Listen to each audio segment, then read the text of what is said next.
paborito niyong libangan dito sa UAE? Kumain, of course, and then mag-business.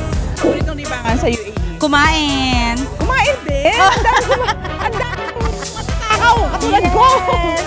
Masarap kumain. Lalo dito sa ang daming choices, mga Filipino food. Paborito yung libangan dito sa UAE? Dito po sa UAE, night market, itong bilyaran. Bilyaran. Tapos kumain doon. Kumain din. Kumain din, oo. Ano ang paborito mong libangan dito sa UAE? Watching yun, K-pop videos ng K-drama, gano'n? Hindi, yung K-pop. Super Junior. Ay, iba!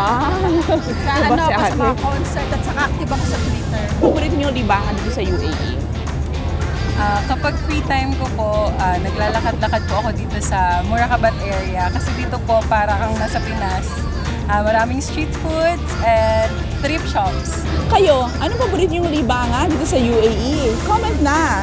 Hanggang sa muli, love, Josie.